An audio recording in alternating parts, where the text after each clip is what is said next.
When people ask what makes a rare game or how you can recognise a rare game, I think you could do the cheap option, go, oh, it's the googly eyes. Eyes on absolutely everything. Big googly eyes. Big googly eyes on everything. But I don't think you can actually spot a rare game. That's a hard one to answer, because all the rare games are sort of different.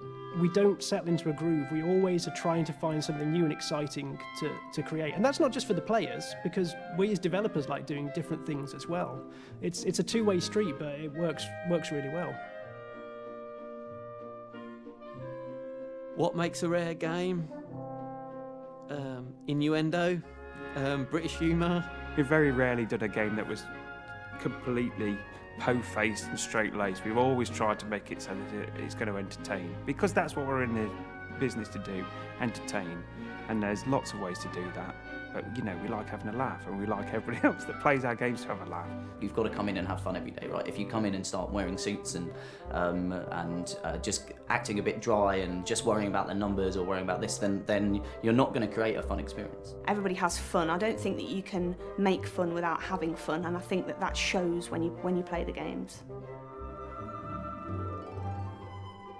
Ultimately, I think that the core of what makes a rare game is the amount of love and care and attention to detail that the people at Rare put into it. We're a company of perfectionists. I don't think I've ever seen anyone quite obsess about a small bush that as a big tall tree or as a main character than we do.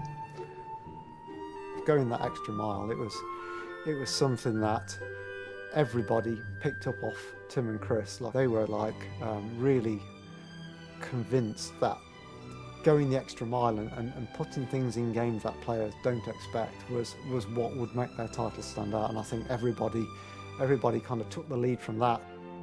The Rare logo was one of the first logos that I actually even recognised, like, as a gamer, when I was sort of 12, 13. Everyone remembers the feeling when that Rare logo just spins onto the screen. I remember feeling like if you saw that logo on the box and at the start of the game when that logo would come up, you knew no matter what game it was going to be your next favourite game. Everything would come together to create this sort of intangible magic that you can't really put your finger on. It is literally a rare quality. Nothing felt like a Rare game. It was just special. I don't know why, it just was. That sounds awful, but you know what it's true though.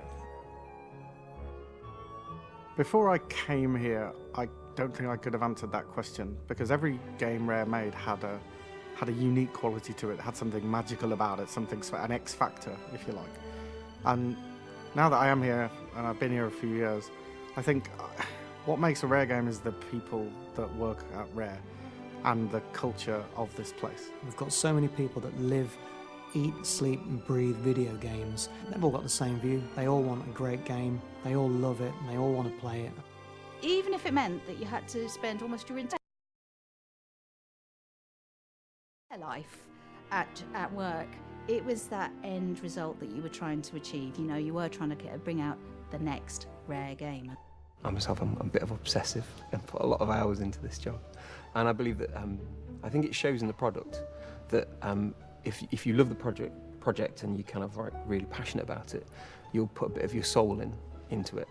And I think it sometimes comes at a cost, but it's always a worthwhile cost. I'm a firm believer that the games that come out of Rare are a reflection of the people that work on them at the time. They've all got this certain something, but they've all got their own identity, and that came from the teams. The team has the ownership and the kind of the freedom to basically to do what they want and to make the game that they want to make. You know, whatever ideas they come up with, we're like, yeah, let's try it out, let's throw it in the prototype, let's see if it works. You know, we don't want to be restrictive, we don't want to be telling them what they have to do. It has to be the team that's creating this game, right? And so the kind of the humour, the way they looked at life, the way they basically did everything would be reflective in the games, but it was all being held together by this kind of shared Rare ethos of, if you're going to do a job, make sure you do it properly.